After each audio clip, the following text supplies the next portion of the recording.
Lucille, je vous fais le retour de la CA que je viens de finir avec Pico du coup. Ça s'est très bien passé, vraiment il a été très très content de me rencontrer. Donc comme je l'ai expliqué sur tous mes visuels, je fais toujours une première partie en radiesthésie. Donc là j'ai demandé d'abord le taux de vitalité. Donc le taux de vitalité c'est un peu comme la météo du jour.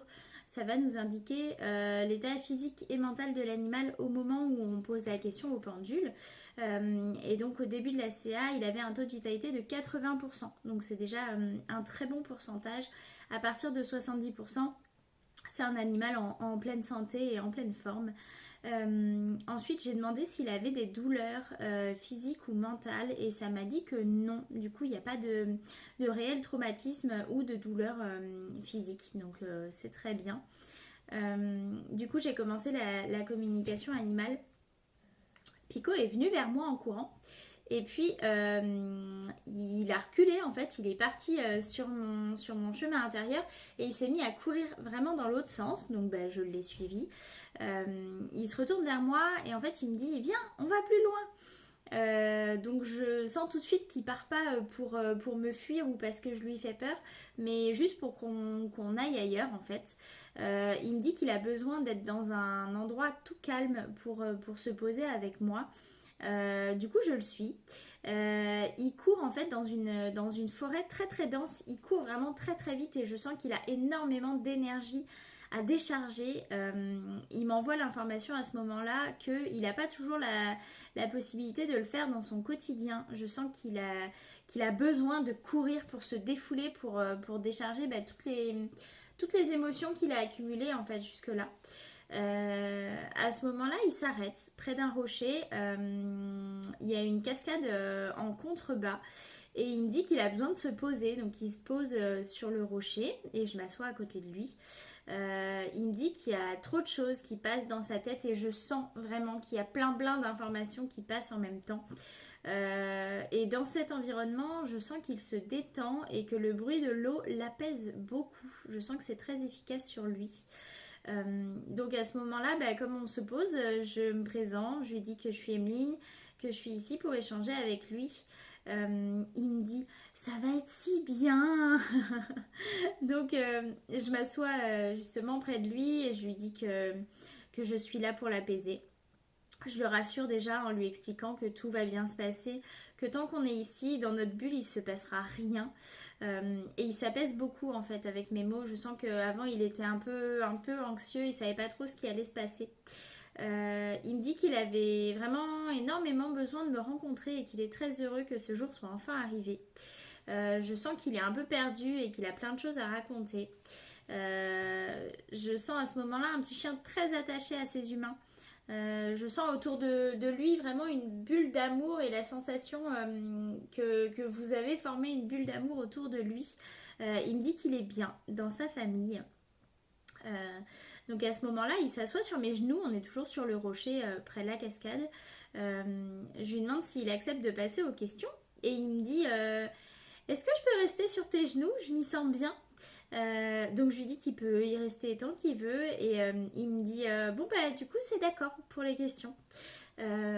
Donc du coup je lui pose les questions. Concernant la première question, ça a été un moment assez douloureux pour lui et pour moi parce qu'il m'a donné des détails. Donc, est-ce que tu souhaites partager des éléments de ton passé qui pourraient m'aider à mieux te connaître, te comprendre et t'accompagner aujourd'hui? Pico me fait la visualisation d'un foyer chaleureux. Il y a des gros meubles en bois et il y a une cheminée allumée. On entend le feu qui crépite avec les flammes. Pico est sur un coussin au sol. Il me semble apaisé. Je sens qu'il y a des humains autour de lui. Et en fait, à ce moment-là, je sens immédiatement que de raviver ces éléments du passé, c'est très perturbant pour Pico. J'ai la tête qui tourne. En fait, ça me prend vraiment la tête. C'est assez perturbant. Du coup, je lui délivre un message à ce moment-là. Je lui dis si tu ne souhaites pas en parler, ce n'est pas un problème. Tu es ici dans un lieu de paix. Tu ne seras obligé de rien. Donc ça le rassure beaucoup que je lui dis ça, et il me dit qu'il a envie en fait de vous raconter quand même un peu ce qu'était sa vie d'avant.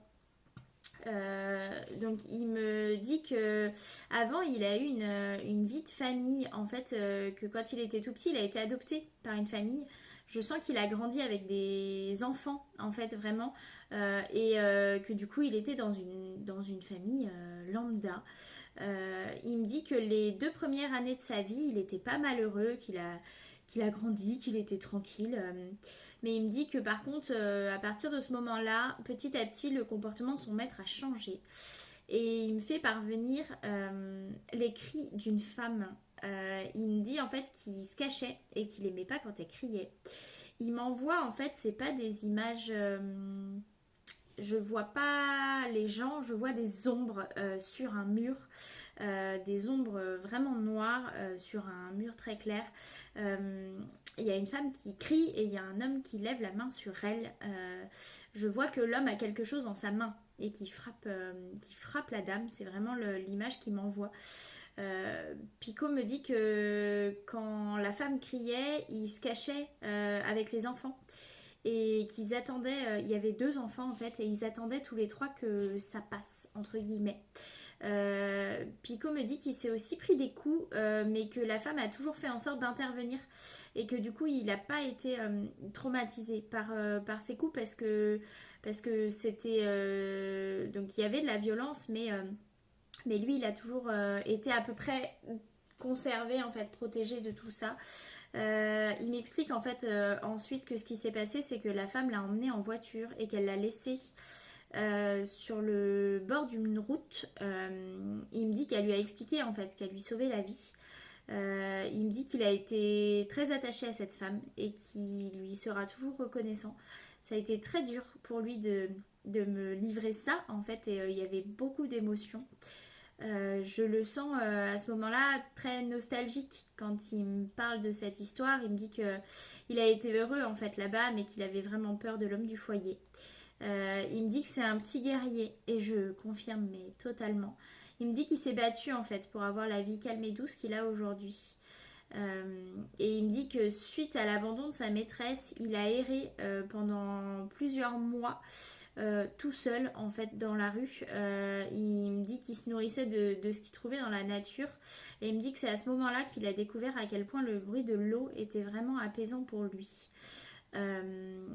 Donc voilà les détails qu'il a bien voulu m'échanger à ce sujet. Ça a été comme je vous disais, très compliqué pour lui de se livrer à ce niveau-là, mais c'était important pour lui de vous dire tout ça. Ensuite, du coup, je suis passée à la question 2, comment ça se passe avec nous, avec Raya surtout. Il me dit qu'il est tellement reconnaissant de la vie qu'il a aujourd'hui.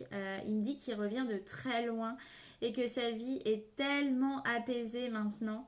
Il me dit qu'il a de la chance d'être dans un foyer aussi accueillant, qu'il a tout de suite été considéré en fait comme un membre de la famille et que c'est un réel bonheur pour lui d'être chez vous.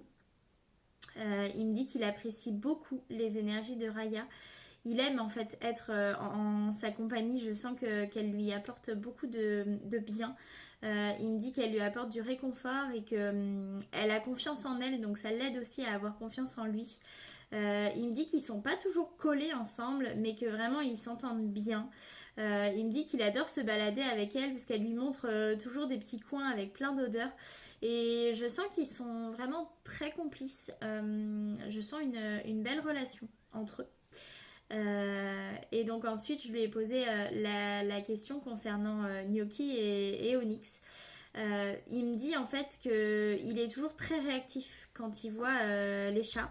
Il me dit qu'il a jamais été habitué à en voir en intérieur, qu'avant en fait il faisait que les chasser quand il en voyait, et que du coup c'est compliqué pour lui de gérer ses émotions à ce niveau-là.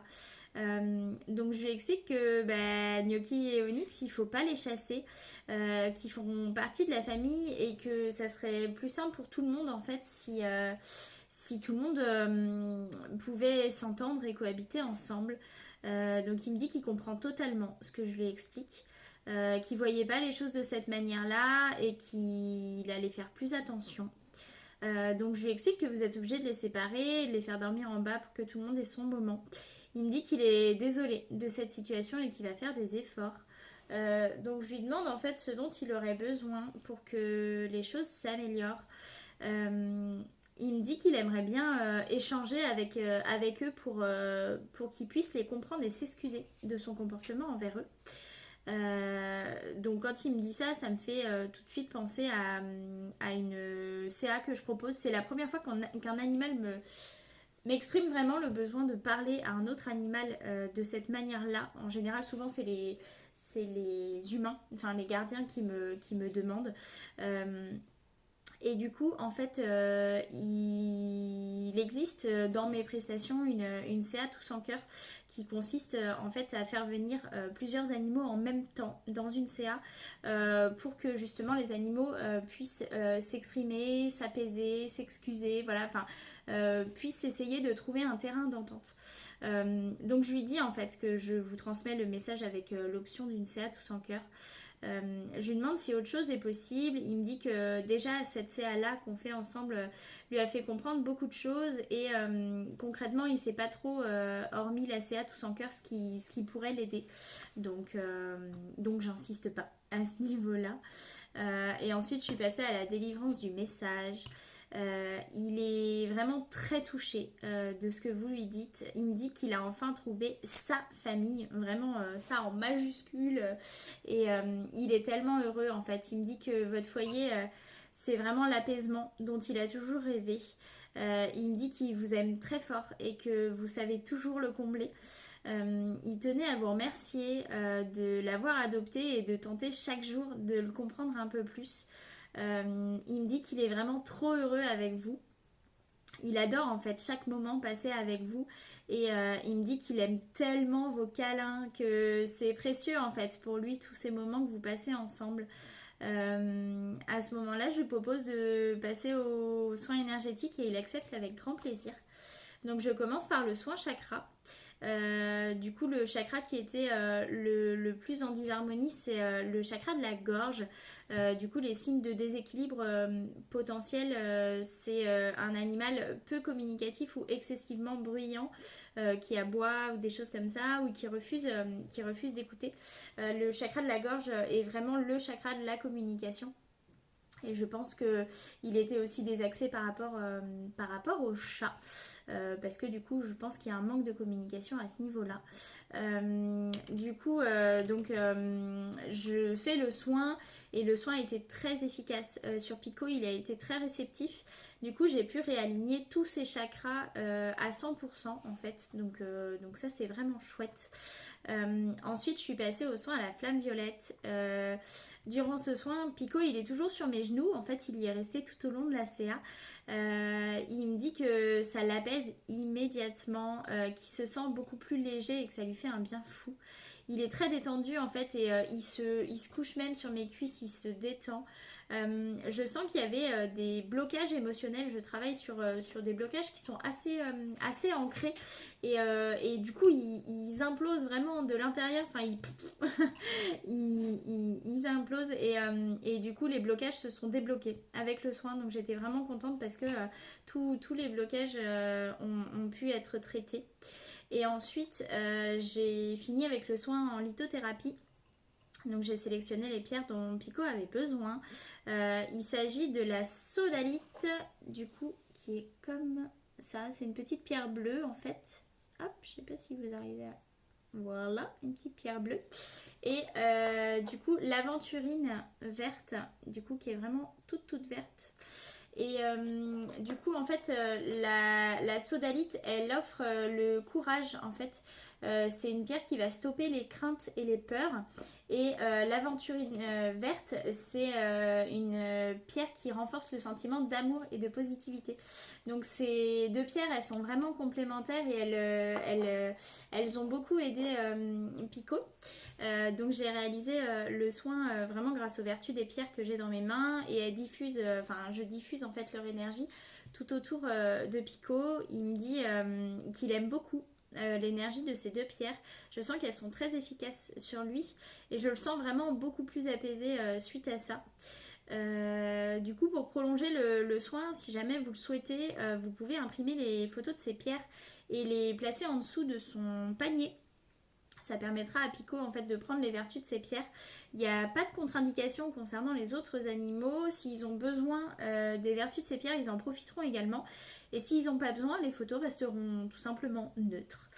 Euh, donc suite à ça, j'ai refait le taux de vitalité pour voir si les soins et la communication avaient eu un impact. Et du coup, le taux de vitalité est de 90% à la fin. Donc c'est vraiment chouette, ça fait que ça a été vraiment efficace. Donc à la fin, je remercie beaucoup Pico pour cette belle communication. Je lui demande s'il a autre chose à rajouter. Du coup, il me dit que cette communication, ça a été vraiment une vraie révélation pour lui, qu'il est vraiment hyper content d'avoir pu vous dire tout ça et recevoir le beau message d'amour ainsi que les soins. Et du coup, il a quitté ma bulle entièrement détendu. Il était vraiment tout détendu et j'ai senti que ça avait été très efficace. Donc voilà pour la CA avec Pico. J'espère que ça vous aura plu. N'hésitez pas à me dire tout ce que vous en avez pensé, vos ressentis, votre retour en fait sur toute la CA et sur tout ça. Ça a été une très belle CA. Il y a eu des moments plus compliqués que d'autres, mais il est vraiment hyper positif et très tourné en fait vers le présent plutôt que vers le passé. Donc c'était vraiment chouette. Du coup, j'espère que la CA vous aura plu et du coup, dans tous les cas, on repapote, on en reparle sur les réseaux. Je vous souhaite une belle soirée.